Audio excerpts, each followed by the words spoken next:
Hey Stat, what are you up to today? I'm kind of sad. Why are you so sad? It's raining out and it's gonna rain for 3 days, and I miss the students. How can you miss the students? You never met the students. I feel like I know them because I've been helping teach. Okay, you've been helping teach, but we need to get into the last problem for this part of simulation. Oh, the real estate problem? Yeah, the real estate problem. I like that one. Well, I'm glad you like it. Can you get out of the way so I can teach them to students how to go through the problem? Okay, bye.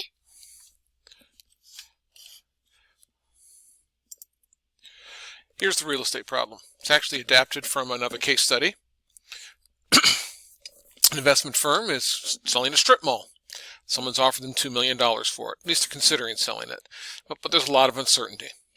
You can read it here. There are 4 tenants' leases coming up. The rent amounts are uncertain. If they are able to get these tenants to renew, it's not clear what they're going to pay. The mall has operating costs. They don't know for sure what those operating costs are going to be a year from now. And people who buy things like this kind of commercial real estate have a desired return on investment. Based on the current profitability of the strip mall, this $2 million offer implies that the buyer is looking for a 7.3% return on investment. If we wait a year, we don't know what return people are going to be looking for. So here's the relevant information, and this file again is on Schoology. So for uncertain values, let me make this view a little bit bigger. There we go. That rate of return that people are looking for, we're projecting that a year from now it's going to have a uniform distribution between 8% and 10%. Obviously the mean would be 9%, but we don't know what it's going to be. The operating costs are projected to grow at an average of 5%, but that growth rate is expected to follow a normal distribution with a mean of 5% and a standard deviation of 2%. And I mentioned before it's adapted from another case study. So here's the static model, and here's some of the details. Here's the 4 tenants, and here's, of course, this year's current situation. We've got locked in for the foreseeable future $150,000 a year of rent revenue for the other tenants, but these 4 tenants, here's the current rent we get from them. And here's, based on current negotiations, a probability of renewals. They're all pretty good, so we're happy about that. And we're negotiating not only will they renew, but how much will they pay. So we're looking for rent increases. With these fairly high probabilities of renewal, these are desirable spots. Other people could maybe come in if I can't get at these tenants. So we're looking for a 20 to 30% increase in rent. This spot comes in for less money. We're a little less confident of renewal and looking for a somewhat smaller range of rent increases. And the last one has the least chance of renewal and therefore the smallest chance of renting, or the smallest range of rent increases. We have to reflect that in our model somehow. Current operating cost, this is supposed to be current offer. It's labeled poorly. And if it has a current net income of $146,000 a year, a $2 million offer implies a 7.3% return rate. So we're going to do this actually chapter 2 style first. I've already done the worst case. It's not hard to figure out. The worst case is that because of this uncertainty, none of these tenants renew. We lose all that rent. That's a really bad case, but it's the worst case. So now we've only got the $150,000 rent revenue. The operating cost, based on this distribution, worst case, with a normal distribution, theoretically there's no max and no min. But if you remember the empirical rule from a statistics class, just about everything happens within three standard deviations of the mean. So for worst case, I had the rent costs go up. And there's a little bit of an ugly formula, but if you think it through, it's not that hard.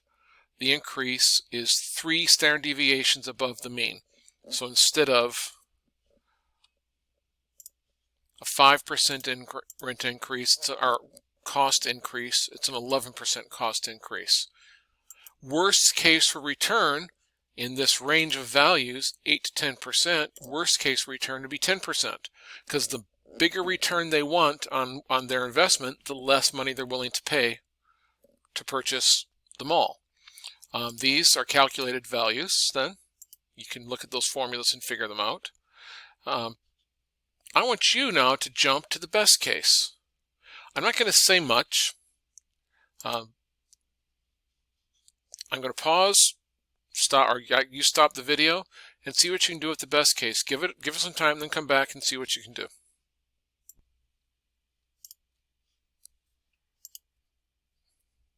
Go work. Okay, so what did you come up with? Well, best case is that not only would everybody renew, they would all renew at the maximum rent increase. So the formula for tenant 1 would be the old rent times 1 plus the maximum possible rent increase. And that would be true for all 4 of these tenants. Operating cost, if the worst case was 3 standard deviations above the mean, the best case is going to be the old operating cost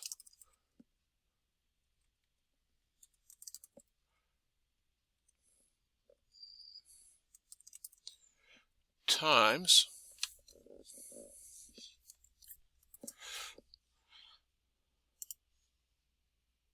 the mean minus 3 standard deviations from the mean.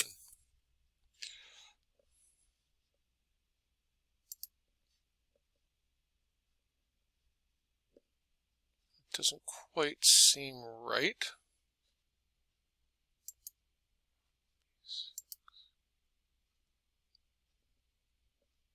But looks like it works. And then the rate of return, the best case would be, they're looking for the lowest. So I would just put 8% in there. So worst case, oops, I did kind of forget to put the fixed rent in. Worst case would be pretty bad. None of these people renew. My costs go about as high as I can project, and the investors are looking for a very high return. My $2 million offer today, I'd be lucky. I wouldn't even get $600,000 a year from now. Best case, I can get another $100,000 on this offer. Maybe that's not great. If you look at upside downside risk, that actually doesn't look very good, but there is some upside. Now can you do the average case? This is a little more complicated. So again, I'll take a break, work at it for a while, then come back and see what you can do. How do you think they did? I think they probably did okay. I hope so. How'd you do? Did you get the right stuff? Well, let's see. Average case, well, on the operating cost and the projected rate, it's not too hard. We just take the average. So the projected rate, the average would be 9%. Just go ahead and put in 9%. For the operating cost,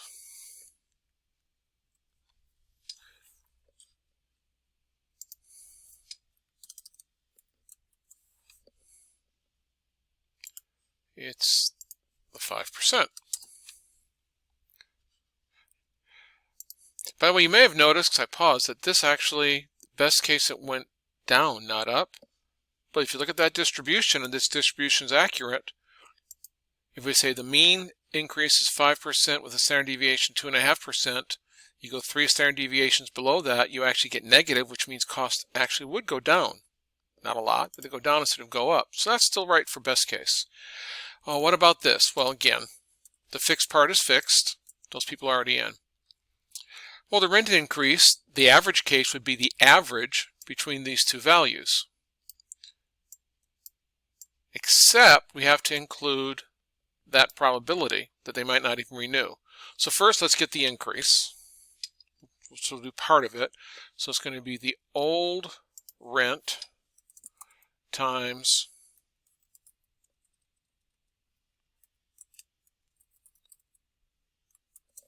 the average of this range.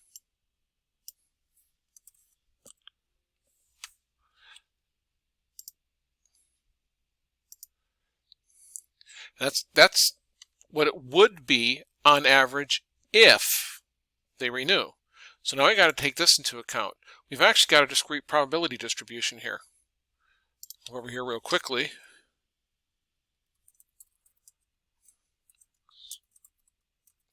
The outcome is renew, don't renew.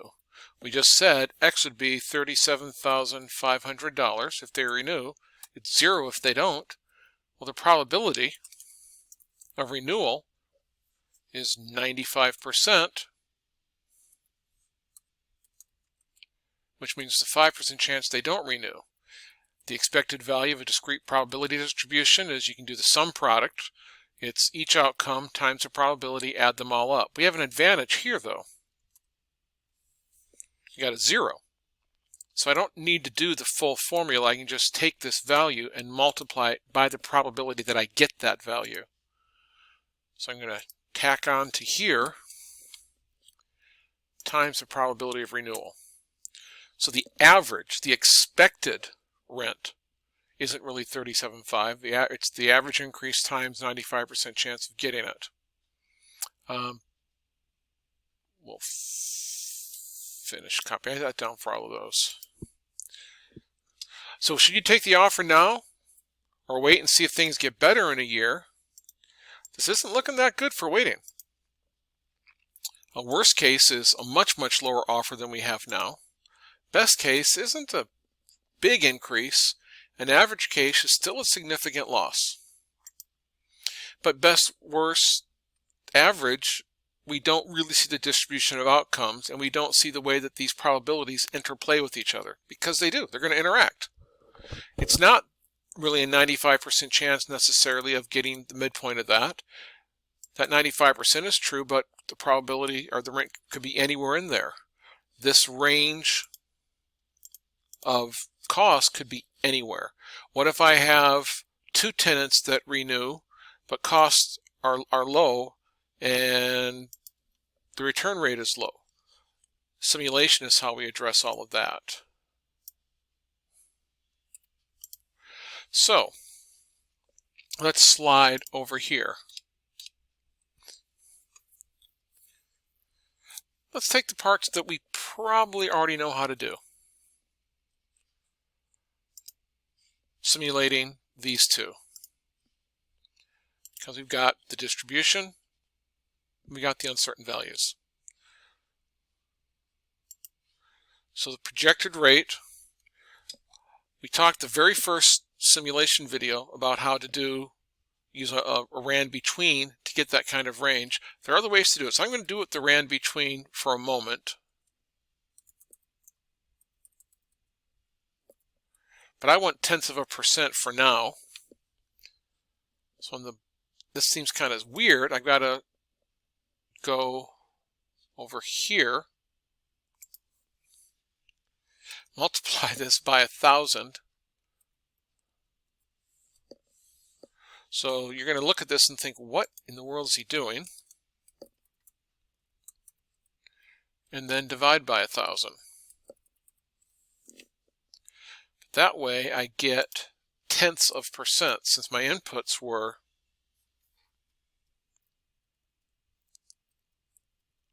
in percents, I had to turn them into integers, do the RAND between on the integers, and then turn it back into a percent. But it does work. Now I'm going to show you there's another way to do this that I didn't show you before. It's also in the textbook. So let me grab the book. Hang on just a second. Back with our handy textbook. Again, page 200 of the book, Appendix 3, says to get any uniform distribution using just the RAND, you go in between A and B. It's A plus B minus A times the RAND. Before I put it in here, I want you to think about why that's going to work. I could do that for numbers between 50 and 123.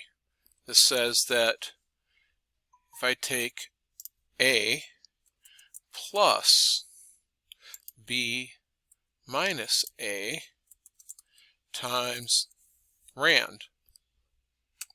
This gives me any number. Now notice it's not rand between. It's not integer. It's any value between those. We'll look at the formula. It takes, remember this is a 0, 1. So it starts at the first value. So it starts at 50. So if this came out 0, I'd get 50.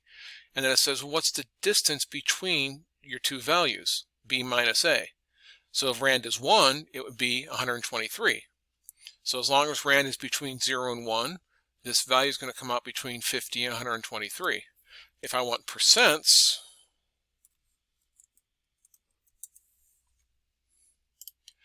I can do it with those. So I'm going to not use the rand between, got kind of crazy. I'm going to use this version instead, because then I can get hundreds of a percent, thousands of a percent. So my low value is 8%. I take my high value minus my low value and multiply it by rand.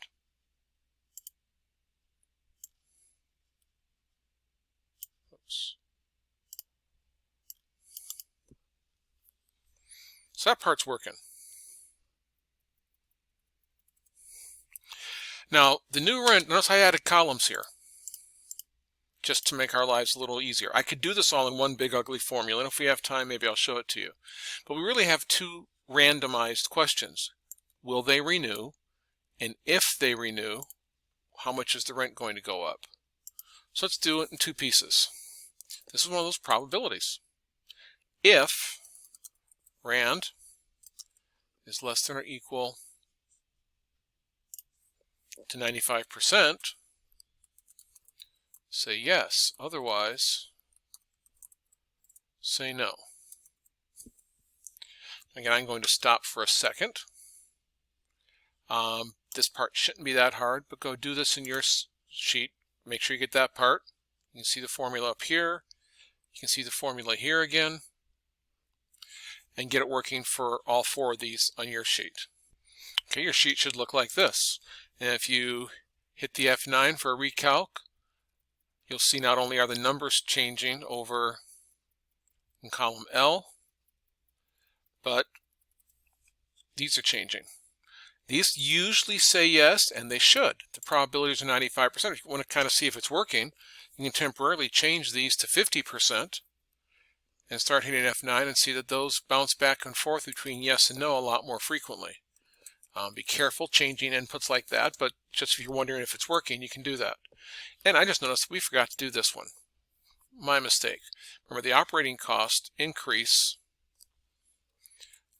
by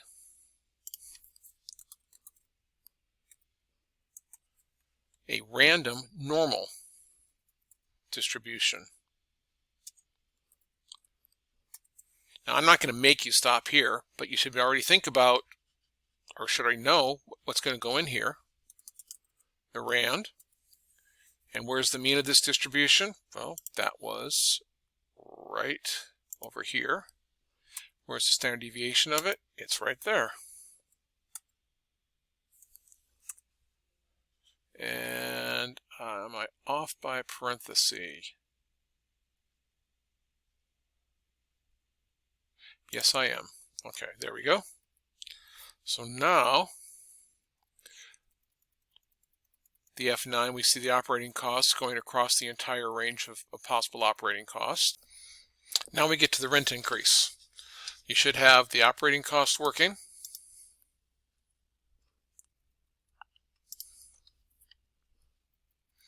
The projected rate working, and whether or not we'll renew working. So the rent increase, we're going to use the same rand between trick without actually using rand between that we used on the operating cost, because these are percents, they're not integers. So it's the bottom end plus the distance between the top and the bottom end times a random probability. So take a look at that, because you're going to have to do this on yours in a minute. Oops, that is, and it is a percent format.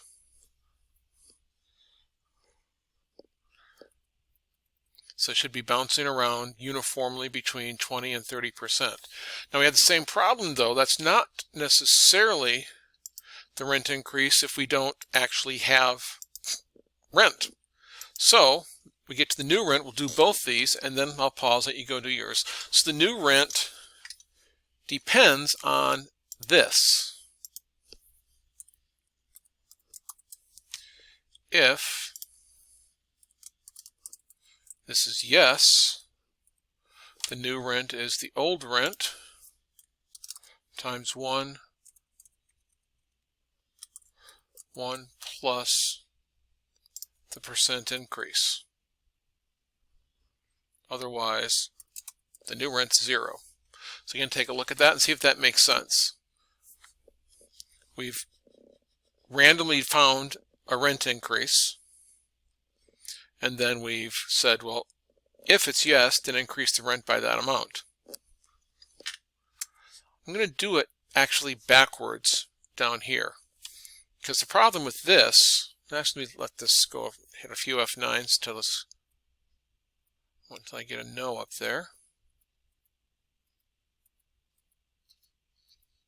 Of course, you can't get a no when you need one. There we go. This might look funny to somebody. Say, how come it says 22.8% but the new rent is 0? Well, then let's see how we could have done it instead. And you can decide which way you like better. If I have that working, I'm going to copy it down here. But instead of putting that if this is yes on this one, I'm going to put it in here. I'm going to take this solution, this working formula, and wrap it with an if statement. Say here, if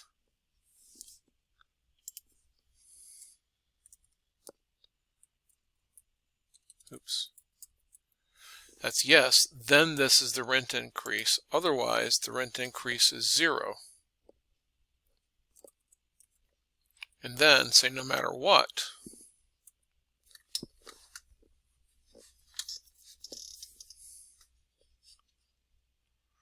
pay attention to what I'm doing.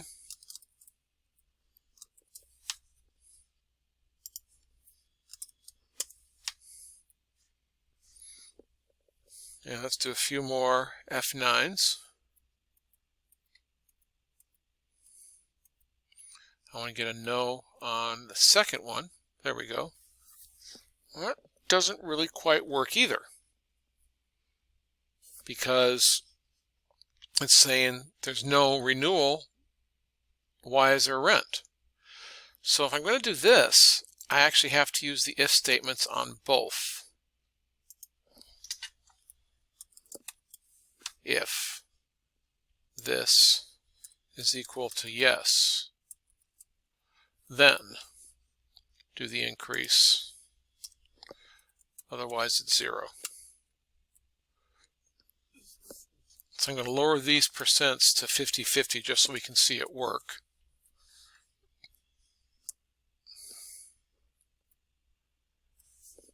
Is that what you want to see when it's no?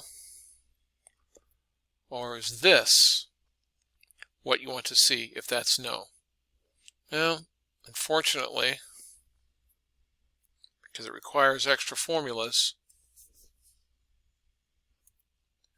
this is probably the best way to do it, what I did here, which means we're trying to make this simpler, but I've still got 3 if statements. So I'm going to copy that up there, copy this one up there. One more time, hit the F2 so you can see the function. That's what's in column H, if you don't have yours working yet.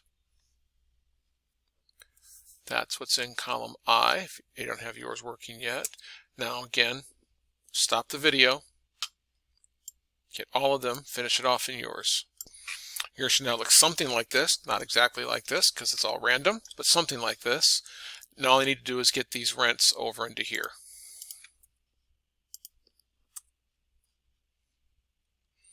Once you get that one, copy them down. Now I have a complete working model. This particular set, I've got a $1.3 million value next year. 1.5 million, 1.1 million, 1.5, 1.7, 1.2. Most of these are looking less than the $2 million offer I have in hand right now. So it's looking like maybe I should sell now.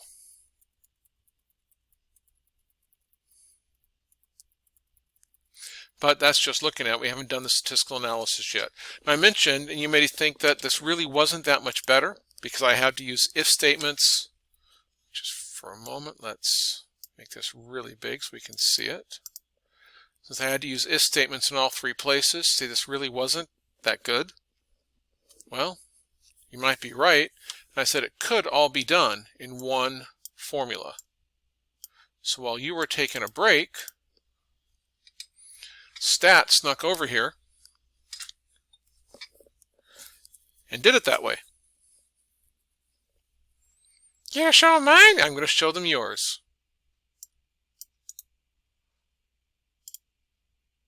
Oops. Unhide. Now these obviously won't be the same values as these because it's all randomized, but this does work.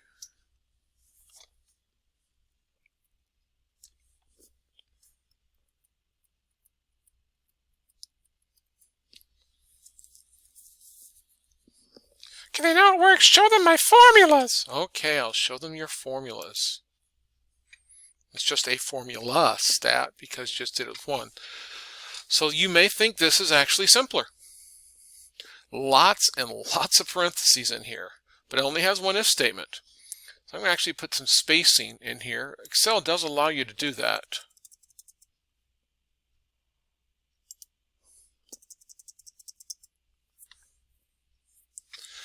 So it essentially says if it's renewed, then this big, ugly mess,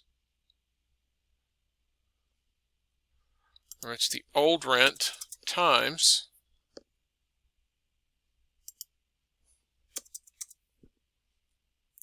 one plus the new rate.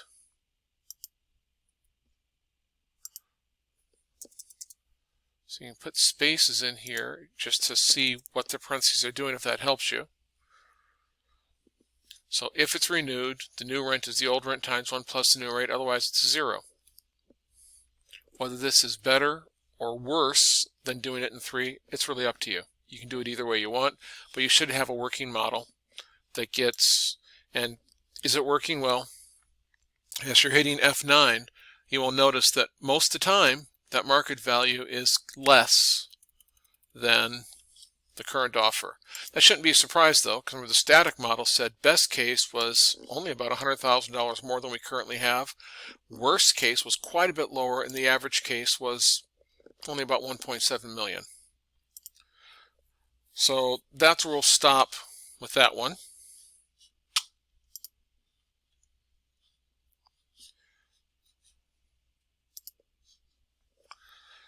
And I was, as we said, going to introduce the replicating trials. I don't think we need to do that today. We've gone through 3 fairly extensive one-trial models. I think that's enough for now. So we'll pick up again on Thursday.